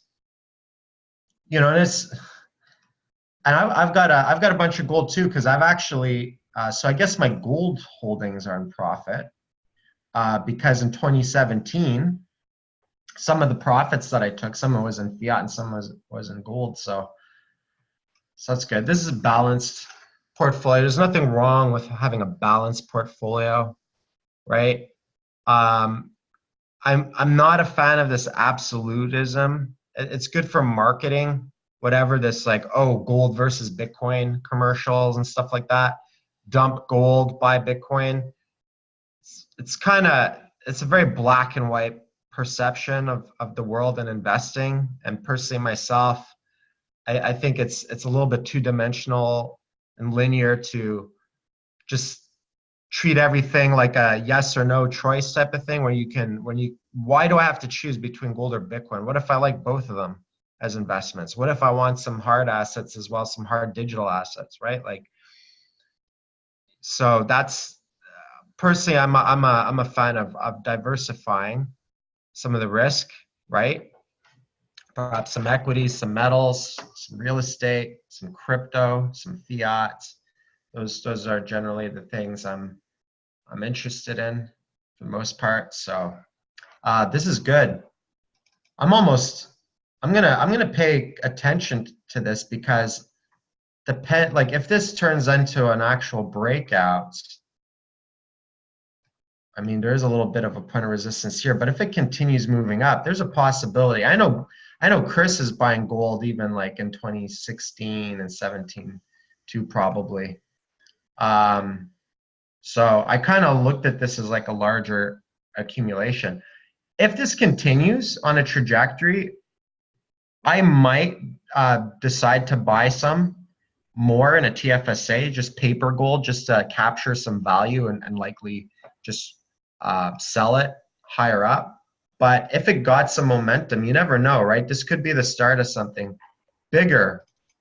There's a possibility that if it did break out, that this could actually push up into a new all-time high, right? And of course, macroeconomics would have a lot to do with this, right? Anytime there's ever any fears around recession, or we know that, or just an increase in demand, we know that China and Russia have been buying up gold, and rumors circulating that China even wants to create a gold-backed currency to compete with the US dollar and stuff. Like this will all be very, very bullish news for gold, and in my opinion, definitely worth having some. I'm a big fan and having some tangible hard assets, like let's say everything digital were to disappear tomorrow. Let's say a solar flare wipes everything out. Then what are you going to do, right? Well, then you got to resort back to, okay, who's got real estate and who's got hard assets? Who's got real estate? Who's got tools? Who's got metals? Vehicles, whatever. Who's got that kind of stuff? I mean, it's worst case scenarios, but my risk management, the way my mind thinks, is very. I like to kind of try to plan for many types of scenarios, even if it's very unlikely scenario. So I like the way this looks, and that also leaves me to want to look at platinum, because this is also something about. I want to see if there's usually correlation. Usually platinum's up higher.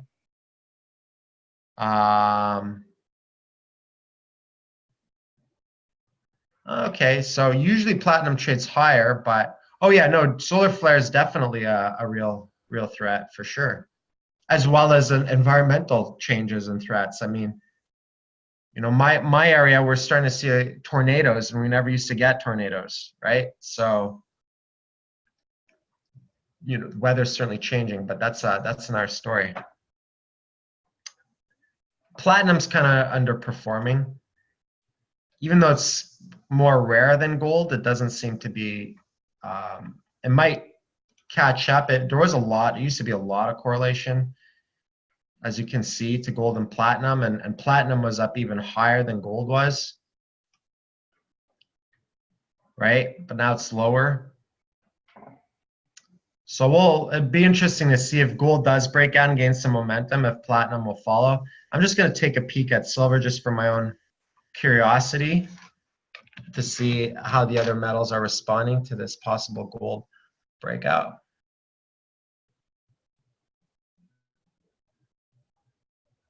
Oh, yeah, there you go. So silver is definitely a lot more correlated. Silver, look, it's not breaking out per se, but it's kind of bouncing off a support. And percentage-wise, could even have higher upside potential, percentage-wise. But still nothing like crypto. Anyways, interesting. Yeah, it does look like a shitcoin chart. I'm going to look, since I'm here on TradingView, I'm going to look at two crypto stocks that initially, like, I bought a little bit of them to see if I can try to, my goal was, can I find a crypto related stock that I can buy in a tax-free savings account that will have any form of correlation to crypto and maybe capture some of that's value tax-free. So I found two Canadian ones, Hive and Galaxy, but they've been completely underperforming the markets. Even though these folks have a massive stash of Ethereum, quote unquote, allegedly, all that stuff, this market is really underperforming. So it's not capturing anywhere near the gains that the crypto markets did this year. So I'm not terribly impressed. It was, I guess you could say that was a bit of an experiment. I didn't go in like super heavy, but I'm not terribly impressed with their performance. And I didn't go in like full size or anything. And even this, I bought some of this. This is Novogratz's crypto bank in Canada or whatnot, and they also have a fund and they do trading and stuff. But this has been really underperforming the crypto markets. I thought there would be some strong correlation. What I was hoping for is that, okay, you buy these lower cap stocks. This is the play I was hoping for, right? And this wasn't necessarily a play on fundamentals as much as it was a play on trying to see if there was any market sentiment hype around buying a less liquid, lower cap stock on a decent enough exchange. It's not like penny stock, right? It's Toronto Stock Exchange. So much easier for me to access from Canada type of thing. But to buy it and see if there's any market hype as in, oh, Galaxy Holdings is a blockchain company and crypto is going nuts right now and Bitcoin's just doubled. Correlation hype, right? And people just starting to buy based on association or maybe trying to do the same thing I'm doing. But I haven't, so that was my hypothesis, that's my theory. So thus far, it looks like the market is disproving my theory. So I just kind of have to go with what the market's telling me right now. That could change, of course, but I guess this would be a benefit of a Bitcoin ETF. We're long overdue. I would love to be able to buy some Bitcoin ETF or crypto ETF and a tax-free savings account, right? But that would just track the price. But I can't at the moment, so. So that's that. Question around Kraken. Kraken stock, would you invest? So, yeah, I got the invite several times, including the last invite where they lowered the investment threshold and doing it on Bank to the Future. And I won't lie, I was very, very tempted, even though I feel like their valuation's a bit high. It's $4 billion. I can't buy a GBTC from a tax-free savings account, unfortunately, because it's in the OTC penny stock markets. So you can't buy penny stock markets and a registered Canadian account like that. So that's why I haven't been able to scoop some up in a TFSA. So Kraken stock. So exchanges are good money makers. right? They could also be very high risk, as we've seen many exchanges die and go bust, even many good exchanges, right? There's a reason why I'm not jumping onto Leo, right? Even though the Leo coin, like the Leo coin, actually I'm going to talk about that too, because there's a couple, I'm digressing again. But the Leo coin is another one that I think is fundamentally interesting just because it's based on Bitfinex's profit model. And they actually burn coins, buy it off the markets and burn them. So I find that interesting. That's an interesting dynamic. However, risk to reward, you know, the US regulators are going after them kind of. They're in some legal trouble right now. They kind of did this to bail themselves out of a loss on their tether reserves, right?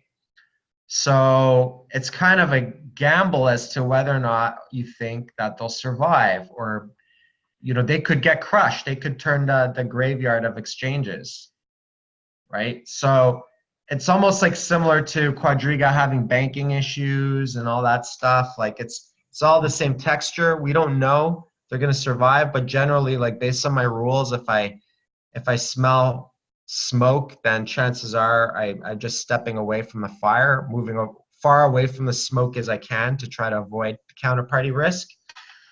So I know a lot of people have been shilling Leo on social media, which, you know, I understand why people are bullish on it. I do still personally think it's irresponsible to just blindly shill crap to new investors without telling them on the downside risks. Like, oh, you know, Bitfinex could possibly get the hammer thrown at it, right? Anyways, whatever. That's just the nature of crypto, right? So Kraken, I was very tempted. I don't have a Bank to the Future account. I didn't buy any. If I would have, it would have been a smaller amount. Like maybe just a small amount, maybe like 10 or 20K or something like that. I wouldn't have gone like crazy on it. So because it could have liquidity issues, it's valued at 4 billion. If it grows higher, it could go a lot higher than that. I just didn't want to jump. I didn't jump through all the KYC hoops of Bank to the Future and whatever accredited investor hoops I would have had to jump through to do all that. So I didn't buy any. I didn't do any. I didn't feel as compelled enough. But I got to say, I was very tempted because if there was an exchange that I want to invest in that I actually like, it's Kraken. Kraken's my new favorite exchange. Doesn't mean that, you know, they're going to survive or do well or any of that stuff, but so far they're doing all right. They're putting money in my bank when I need it. So, and they're an old exchange and they're regulated, and I like Jesse Powell's philosophy. Anytime he's written something on the ecosystem or on regulation, stuff like that, I think he's got a lot of good insights, and he's like old school crypto, right? He has like that kind of almost like that cypherpunk mindset, right? So I kind of respect that type of mindset myself, but the valuation is a bit high. If I did have an account, could just easily buy some like right now. I think today might be the last day. I'd probably take a small punt, but it would almost be like I treat it like an all or nothing. It's like how much. So the question I would do with this a scenario like that is I would ask myself the question: how much money can I afford to lose if this went to zero, but still make it interesting enough that if it, you know, popped a 10 plus X in market cap to at least make it interesting enough where, you know, it's a decent enough profit. You know, you can go too small and then it, you know, does a 10X and it just kind of feels frivolous. So you got to figure out what that sweet spot is, right? So you go too small, any profit could be frivolous. Too big, any loss could be detrimental. So I would almost see that as like an all or nothing type of play myself. And then there could be a liquidity problem. Even though you might be able to trade on Bank to the Future, there's no guarantee to that there's going to be liquidity. It could be like a T0 type scenario where there's zero liquidity, on their exchange, right? Maybe that's where they get the zero from, zero liquidity. Anyways, so you could end up just trapping capital for a few years. And that's kind of the way I see those longer term investment plays is you can't invest in a business and then expect like an immediate return unless it's trading on a very liquid market, so that's kind of like a difference between more of a trade setup or a investment setup. Do you know how much crypto Overstock is holding? I'm not sure. I'd imagine they'd have a fair bit. That could definitely be another company that might have some correlation. What do you think about the possible delisting of HOT and AG from Binance in the US because of regulations there? Was HOT and AGI on the list? I didn't check through the entire Binance list. I know there's a whole bunch of things that did get delisted. You could actually look that up. It's getting pulled. Okay, so that would probably contribute to some of the selling. So I guess they're kind of just targeting. Holochain is still an ERC20 token, so it's still technically an IOU without a live network. It's not actually a coin yet. One of the reasons why I took some profit, I basically sold 40% of my HOT when I took profit. So I didn't sell out the best part, but it was like 5.5x. I can't really cry or complain too much about that. So it's pretty good, all things considering. But it's an ERC20 token. Doesn't have the same. I didn't want to go all out or anything like that because it's a low Satoshi coin on Binance, so it could still pull off a nice, interesting move. If the network does go live and they switch from tokens to coins, then I certainly would want to participate in that. So that would be good to capture some of that hype right now. But that's one of the reasons why I had to skim a little off the top there of profit. And that was one of my biggest gainers as far as positions for the year anyway. So it was like the one market that actually did very, very well during the, not too bad during the bear trend anyways. And then AGI is like a low cap. I bought a little small position on that back when, and then that small position shrank because the market shrank.